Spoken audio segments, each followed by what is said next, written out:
Hi guys, it's Stock Curry, and there is a major event happening on Friday that could set the direction of the markets for the next couple of weeks. In today's video, I'm going to go through all of the earnings coming out this week and let you know what's happening on Friday. So let's get into it! On Friday, Fed Chair Jerome Powell is speaking at the Jackson Hole Conference. The Jackson Hole Economic Symposium is an annual symposium sponsored by the Federal Bank of Kansas City, in which participants include prominent central bankers and finance ministers from all over the world, as well as economic luminaries and leading financial market players. Federal Reserve Chair Jerome Powell will address the annual Global Central Banking Conference in Jackson Hole on Friday, August 26th at 10 a.m. Eastern Time, starting about 1.5 hours after the market opens. This is a highly anticipated speech that could signal how high U.S. borrowing costs might go. That's how much the Fed might raise interest rates, as well as how long they will need to stay at those elevated rates in order to bring down soaring inflation. Now, the reason this meeting is so important is because the next Fed meeting is on September 20th and 21st, or about 1 month away. And that is the next meeting where the Fed might raise interest rates once again. So far, the Fed has not given us any clear indication on how much they might raise interest rates by. So we really are going to be watching Jerome Powell's speech on Friday at Jackson Hole to try to get some indication about how the Fed feels about the overall economy in the United States, how much the Fed might raise interest rates by, and how much quantitative tightening they plan on doing in order to bring up interest rates on mortgages and Federal Reserve notes. Now, there is one other thing that we really need to listen to Jerome Powell's speech for, and that is a possible wage growth spiral. Wages are now the hottest inflation signal.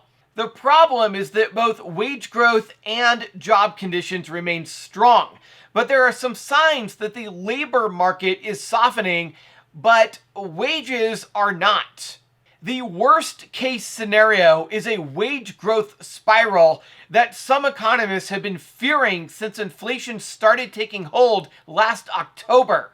A wage growth spiral can trigger hyperinflation, much like we saw in Turkey, Venezuela, and Zimbabwe.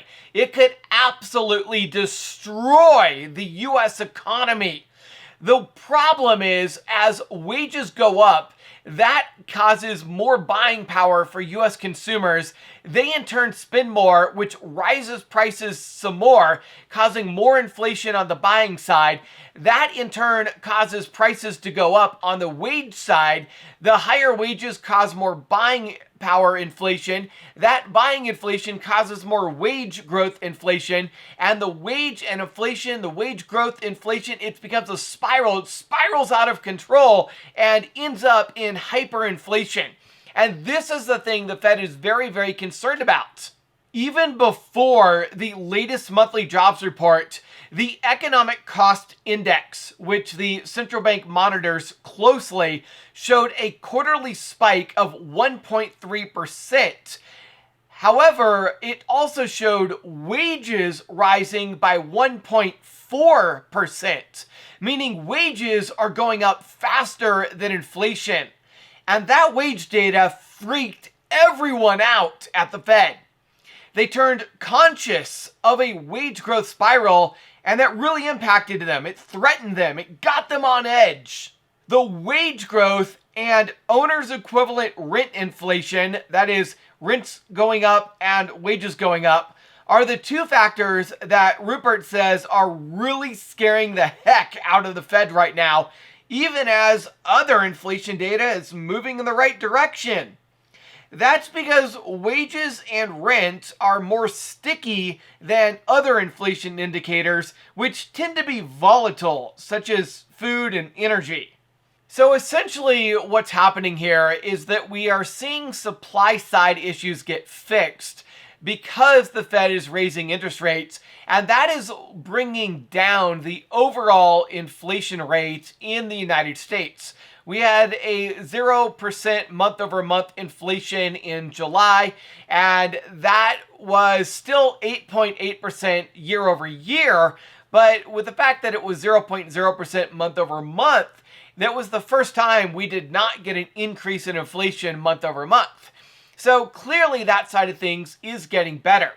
However, if rents and wages continue to rise and go up, it could overshadow the decreasing rate of inflation on all of the goods and services that we buy. And what could end up happening is as wages and rents continue to rise, it could cause all of the other things that are in the CPI, or Consumer Price Index, to start rising once again. Because the items in the Consumer Price Index are very volatile. They swing up and down like crazy. They don't really go in any sort of straight line. But rents and wages do. When those start going up, they tend to go up for a long time. They're much, much harder to get under control.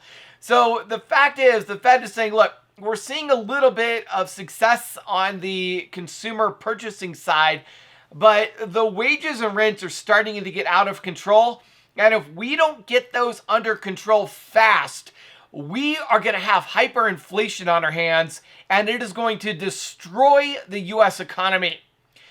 There are fears that if the Fed starts looking at a wage growth spiral as a real threat, right now they're not. They're kind of monitoring the data. They're trying to see if there's some consistency to the data.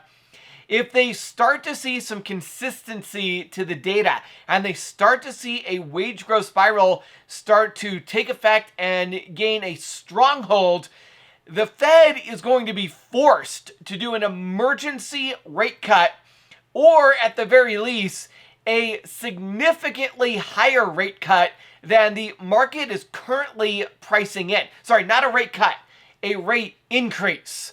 So right now the market is pricing in about a 60% chance of a 50 basis point rate increase at their September meeting in about a month.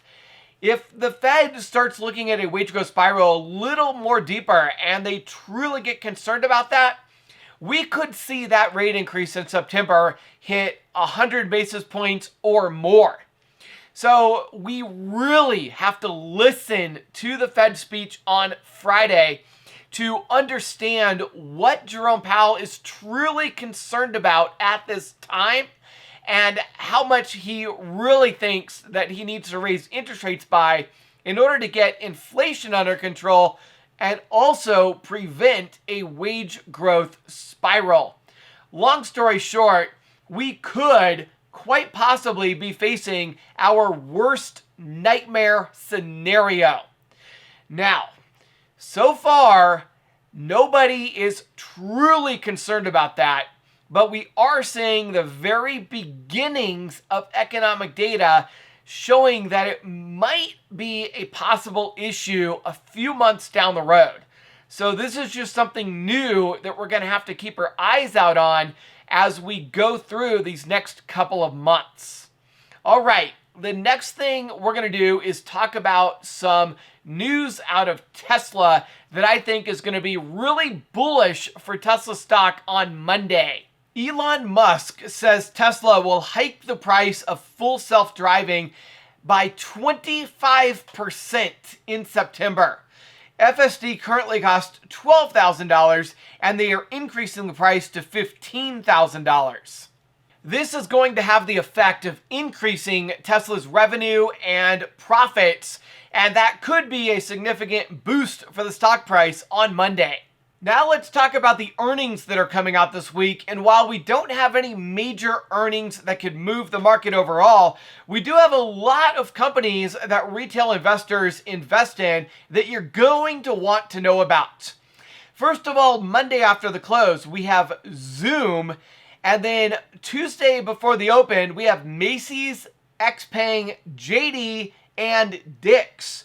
Now, these are some Chinese companies. We'll see what's going on. Obviously, there's a lot of fear about Chinese companies being delisted right now. So even if XPeng and JD report good earnings, I don't know if their stocks would necessarily go up that much. But Macy's and Dick's are two retailers, and retail stocks have really been beat down. So I don't think Monday after the close and Tuesday before the open is going to be good for the market, and it could cause the market to come down a little bit on Tuesday. Now, getting into Tuesday after the close, we have Intuit and Nordstrom, as well as Toll Brothers. And then before the open on Wednesday, we have Petco, as well as a few banks.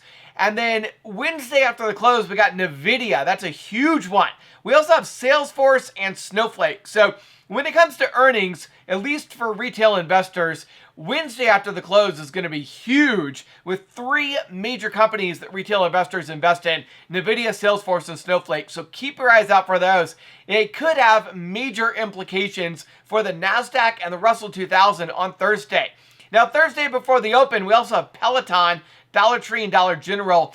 Peloton obviously has been through significant difficulties lately. I don't think they're going to have good earnings. Now, Dollar Tree and Dollar General are very interesting because normally during a recession, you will see the low-cost retailers really rise in profit. So we're really going to have to watch Dollar Tree and Dollar General to see if their profits are rising with everybody strapped for cash due to inflation and layoffs. Then Thursday after the close, we've got Affirm, Marvel, Ulta Beauty, Dell. I mean, I talked about Ulta being a significantly undervalued stock. I don't normally like to play earnings, but I don't know. I might buy Ulta going into earnings. This could be a good one. I do think that they're probably going to report good earnings just because of how many people have been buying beauty products lately. So another huge earnings weeks for us, retail investors. Again, nothing that's going to move the markets in a major way, but certainly a lot of trades can be made and money can be made off of these earnings this week. All right, that's what we've got for earnings. Now, if you missed the video I uploaded on Saturday, we have officially kickstarted the Millionaire Club Challenge. I have 5 stocks that I bought in the value stock investing portfolio. All 5 of these stocks have PE ratios that are less than 5. So make sure you go watch that video I uploaded Saturday so that you can find out what those 5 stocks are and why I bought those 5 stocks with PE ratios below 5. Also, if you want to know everything else that I'm buying and selling and what trades I'm going to be making this week as we lead up to Jackson Hole, you can follow me on my VIP Discord where I post all of my trades as well as the reasons why I'm buying and selling. You can sign up for that VIP Discord at stockcurry.vip/getvip. That's stockcurry.vip/getvip. I also wanted to let you know that you only have a few days left to sign up for Webull and Moomoo and get up to 25 free stocks. With Moomoo, you'll get up to 13 free stocks if you use my account in the description below. It's at stockcurry.vip/Moomoo. That's stockcurry.vip/Moomoo. And with Webull, you'll get up to 12 free stocks when you sign up using my link in the description below. That's stockcurry.vip/Webull, stockcurry.vip/Webull. All right, I hope you have a lot of success trading. Don't forget to hit the like button and subscribe. And if you're on YouTube, don't forget to hit the bell icon and click all so that you can get notified when I release my next video. I hope you have a lot of success trading, and I will see you tomorrow.